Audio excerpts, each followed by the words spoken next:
fam, that's what they call me. I promise that you'll never be lonely.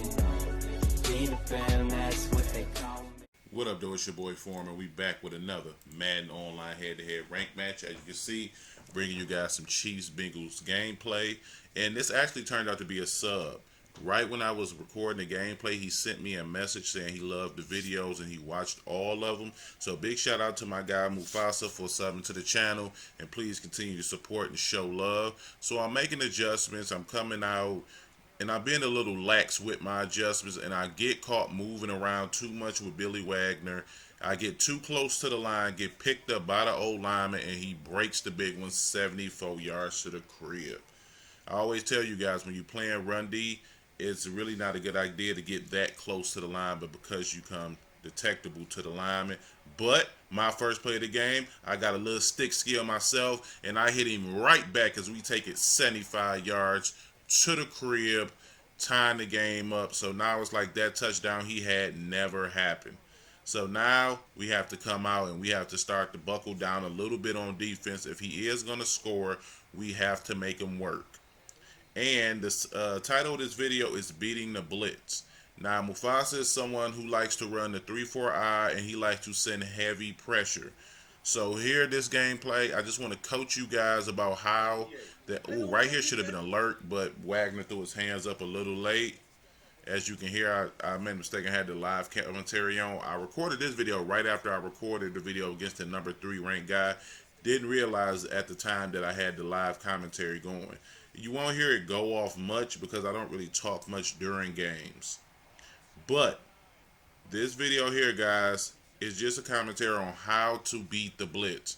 Like I was saying previously, Mufasa is someone who loves to blitz. He blitzes really heavy. And so I just want to show a lot of you guys who are struggling with that, how to pick up the blitz and what your adjustments should be. Right there, I'm a little late as he makes a really good read on that deep end route.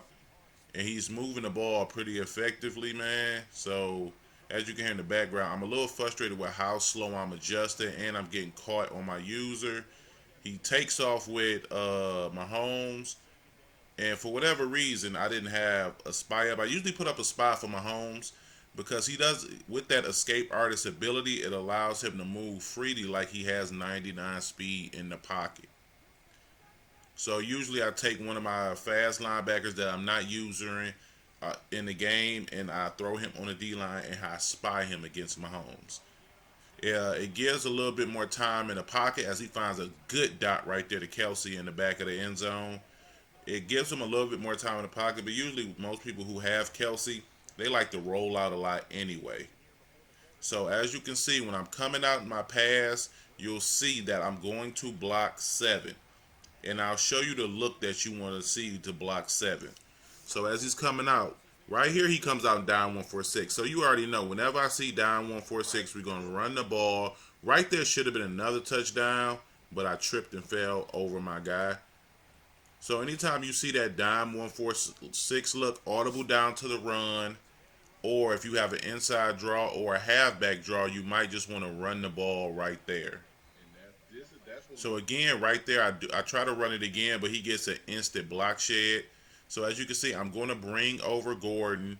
I'm going to block my running back, and I'm going to ID the mic on one of the blitzers. I'm only sending 3 routes out, but against the blitz, these 3 routes will be very, very effective because I'm attacking 3 different parts of the field. I'm going to attack him underneath. I'm going to attack the middle of the field, as you've seen with that in route, and then I'm going to attack him deep with the streak. Now, a lot of people don't do this. A lot of people try to make really fast, quick throws against the blitz, which can be effective if that's something you're comfortable with. But for a lot of the guys who aren't, my thing is block 7 and just give yourself time in the pocket. That is really essential when you're going against these blitz-heavy guys, that you don't rush your reads. And I already know, as I take it in for 7 right there, I already know against a lot of guys, they're not comfortable against those guys who are sending 7 every rip as we're starting to adjust, and I yick him right there with my guy Flowers. So I'm starting to pick up on his tendencies, and I'm already comfortable throwing against his blitz look. Right there, I try to cut it up the field. But coming back out right here, as you can see, I'm motioning Gordon across, and I'm setting him in a tight end spot, which allows me to turn him into a blocker without the motion. And as you can see, boom, hit my drag route, and my drag route gets me a quick 10 to 12 yards.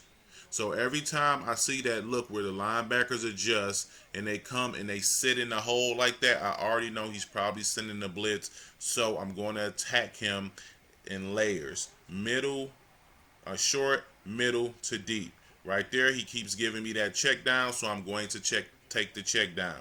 Now, the setup you see that I'm passing out of won't always be that setup.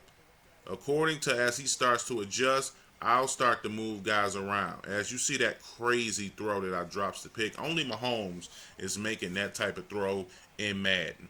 And I low-key feel like Mahomes may be the most overpowered player in Madden, probably since Mike Vick, with that ability to continuously throw off his back foot and never be penalized.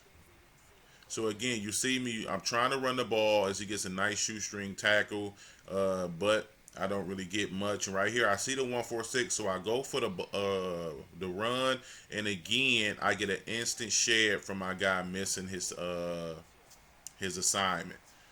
So here I go for it on fourth. I make a really good read, but Russ overthrows me and results his turnover on downs. I was a little tight, but not too tight, because I'm comfortable at how I've been playing defense as we're starting to do a really good job keying in on this run. But yeah, guys, so like I was telling you with picking up the blitz, attack them in layers. Make sure you're blocking 7. I always block 7 the first time just to make sure I have the max protect. So as soon as I motion one of my receivers in position to block, I go ahead and hit that max protect, which is nothing but LB and up on the sticks as I get another interception right here. And even though I got the interception, to put myself in a terrible position on the 1-yard line. So I'm going to come out passing, but I'm going to make sure to block 7. As I motion Gordon across, and you can see my play art is totally different now. Even though I'm attacking him the same way, I switch up my play art as Penny does not pick up anybody. Penny does it again and doesn't pick up anyone, but I'm able to get that ball out and hit the corner. So even though I'm still going to attack you in different layers, as I should have broke that one for a touchdown, how I set up those routes will change. Everyone won't be on the same route, because I don't want to enable him to be able to adjust to me on the fly. So right there, I caught him on a bad user, and I get another huge pickup on the check down. I'll have different people on drags. I may switch up my post. Metcalf may get streaked a few times. He may get left on the post route. It's all, as you can see, now I'm putting him on a slant route. And right there, everybody gets free. And that happens sometimes when guys are sending 7.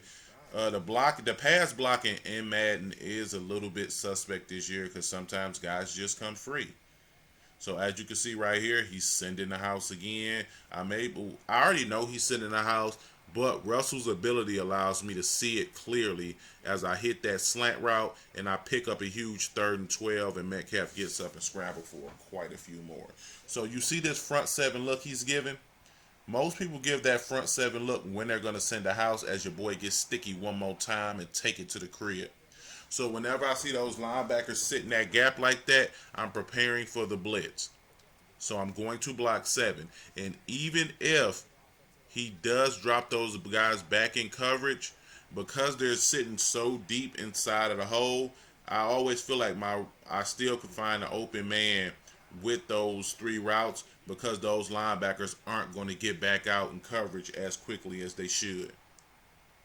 So I think that's another reason why a lot of people struggle with people sending 7, because you never know when the pressure is going to come.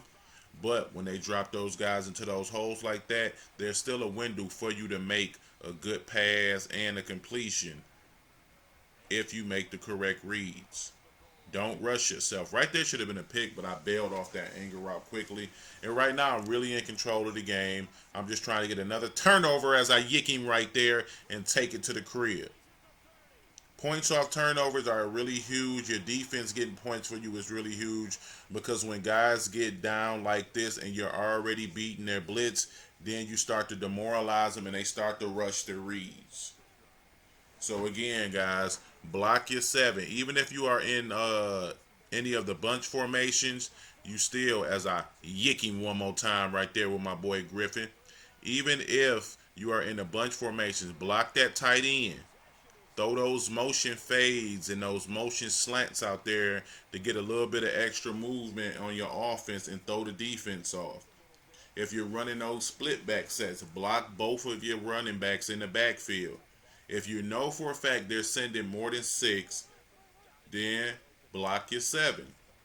Don't think I'm going to block 6 and try to hurry up and get that throw off. Because what guys like to sub in, those really fast linebackers, they're putting all flat zones on the field, and that pressure is going to come in screaming. So if you don't have like a Lamar Jackson where you can just roll out to one side with that escape artist ability, you're going to struggle. So just be smart. What I like to do is get, like I always tell you guys, if I know I'm playing somebody who's really pressure heavy, I'll run the ball on 1st and 2nd down as long as I'm getting positive yardage. Let me throw that out there. I'm going to run the ball on 1st and 2nd down, give myself a really short 3rd down to work with so my drags are even more effective. No one cares about a drag on 3rd and 15, guys. Just letting you know. They will give you that drag all day. Not saying you shouldn't take it, but because it is 3rd and 15, you guys aren't really checking for your drags. Your eyes are up the field looking for something.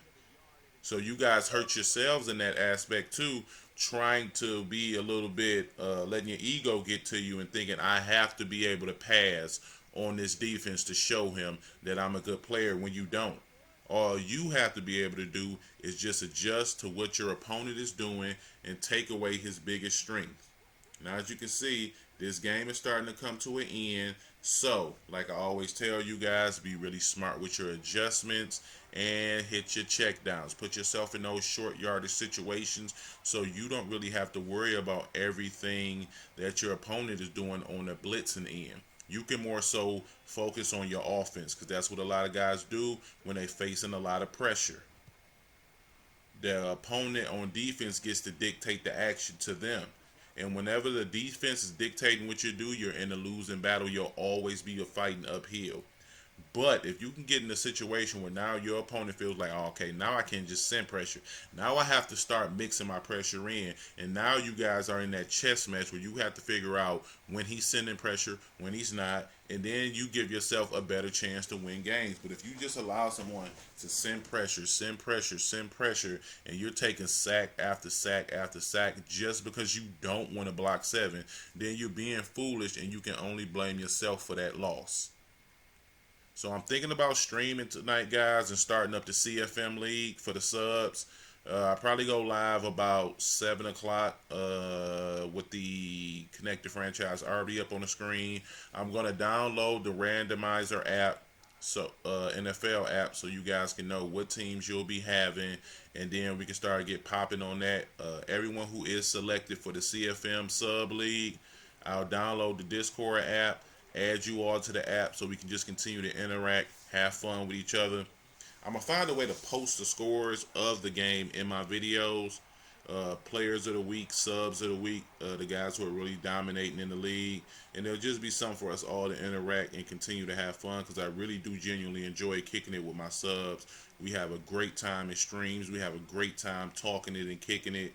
And it's just a way for me to continue to build a good community like I have and like you guys have brought in with your energy and positivity. So that's greatly appreciated. But again, drop that ego when guys are sending that pressure. Block your 7 and hit them in layers. That short, medium, high reads. Do not have everything going to one side because you become really predictable and easy to user. And that's the mistake a lot of people do make when they're trying to pick up that blitz. So, anything else you guys need and you want to know, drop it down in the comment section as usual. It's your boy Form, and I'm out, man. I'll see you guys tomorrow. God bless and peace.